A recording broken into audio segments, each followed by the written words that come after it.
Hey everybody, Chad Wesley Smith here, starting another new series on the Juggernaut YouTube.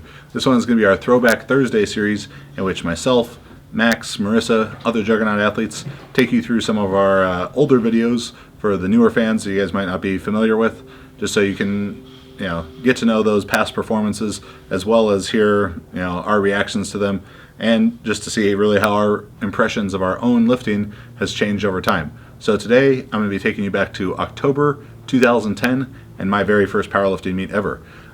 Some of you might know I was previously a shot putter, two-time collegiate champion in 2009, continued throwing the shot put through part of the 2010 outdoor season before deciding to transition to powerlifting. The first meet I ever did was actually the first ever USPA meet. Steve Dennison had just come over from the USPF, and he was running the first ever USPA meet, the Central California Open at San Luis Obispo High School. And when I showed up to lift at that, I had never even been to a powerlifting meet, so I didn't really know what to expect. But here were the results. It was a really fun time, and it's been a very cool journey in the 6.5 years since then. So here we've got my opening attempt in the squat, 723 pounds. And I had used the Juggernaut method, the first rendition of the Juggernaut method exactly, to train for this meet. It was a program really that I wrote for myself, but was also using it with a lot of clients at the gym there. It was only my third day ever squatting in wraps. I remember kind of wrapping myself in the back, and one of the lifters, a guy named Alan Best, who I didn't know at the time, was over a 1,000-pound single-ply squatter, and I came along and asked me if I needed some help, if I wanted some help with the wraps, and he asked me how did I want him to wrap them. And that question didn't really mean anything to me because I had no idea what I was doing with wraps, so I just told him to wrap it the way that was going to make me squat the most. You can see you jumped from 723 up to 800. I've always been a fan of the big jumps in the squat. Missed it, kind of got rocked back on my heels a little bit. It was really a nerve-wracking moment for me because I had this goal of 800 in mind and knew that now I only had one shot to make it. Went ahead and made it there. I'm lifting as a 308-pound class lifter here, weighed about 298. And everyone always makes fun of me in this video because I'm wearing the Nike Freeze. Again, I'd never been to a powerlifting meet. I was a track athlete doing powerlifting, and it was not an uncommon thing at all for me during my track and field days to squat, bench, deadlift, clean, snatch, whatever, wearing athletic type of shoes like Nike Freeze, even though these ones had about the squishiest sole possible. When I was a shot putter, I was very used to the ballistic style of benching, and kind of bouncing the bar off the chest, very common in the shot put, and I'd done 500 pounds with that. So making the switch to having to pause my bench right off the bat probably dropped 80, maybe 90 pounds off of it.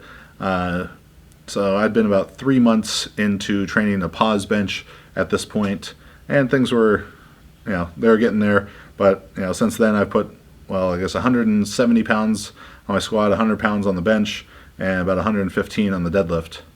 The very first attempt I had on the bench, I got lucky because I met the start command.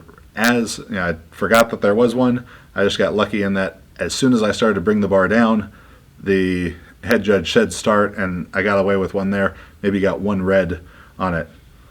Deadlifting was a pretty new thing to me, a new part of powerlifting. I never really trained the deadlift much as a shot putter, so my grip was really the limiting factor at this point, as I've only been training hard for the deadlift and the grip component of that for about 3-4 months at this point. Again, I didn't know that you had to have a sole on your shoe when you would deadlift, so I was getting up to go to my first one, and they told me I had to put my shoes back on because I was trying to pull in just my socks. You can see I'm jumping and stuff, like I used to be athletic, but very happy to come away with this 700-pound deadlift to finish the day there. It was a great experience, one that I went in without much expectation of the event. I just kind of had my expectations of my own training, and the heaviest I'd gone in training, I believe, was 765, I think 440, maybe 450 in the bench press, and then about 675 for a single in the deadlift, or maybe 660, somewhere in that range, a long time ago, so kind of hard to remember. But I just went in, asked questions to people, got help from other lifters. So, thank you to Alan Best for helping me out back then. If you're going to your first powerlifting meet, make sure to try and find the more experienced people. Don't interrupt them while they're warming up. But if you have a question or you need some help, for the most part, people are going to be pretty happy to help you there. Just again, as long as you're not interrupting their own competing. But it was a great experience. It started a very fun, 6.5 years of competing in powerlifting. Crazy to see how much the sport has grown since this time. You can see the setup here, obviously shot on like a potato camera from 6 or 7 years ago. But we're in a high school gymnasium, maybe 35 lifters, about the same amount of people in the crowd. I don't even know if you can call it a crowd if there's only 35 people. But to now see how powerlifting has grown, how the USPA has grown from their first meet to now, something like the California State meet having over 300 lifters at it, and lifters of all types, men, women, kids down in the youth division, all the way up to masters in their 70s and 80s, is really cool to see. So hopefully this gave you some good insight into my experience, my first experience in powerlifting, the start of my powerlifting career, and that you enjoyed kind of taking this trip back in time to learn more about, to get a look at some of our older videos and enjoy the series. Subscribe to the channel. With the new Juggernaut online coaching programs, we've had a lot of questions about which program is right for you. So here's a quick synopsis of our 3 different levels of coaching. First, club programming. Club programming is great if you're just looking to add some more structure, some expert design to your strength training for powerlifting or weightlifting, but probably not the best decision if you're looking to compete in one of the other sports, or if you have a specific competition date in mind, as just more general continuous programming. Team programming is our favorite option. Team programming gives you programming tailored to your size, strength, gender, experience, and goals, control over the timing of the training relative to your competition, and access to our team of coaches for video review.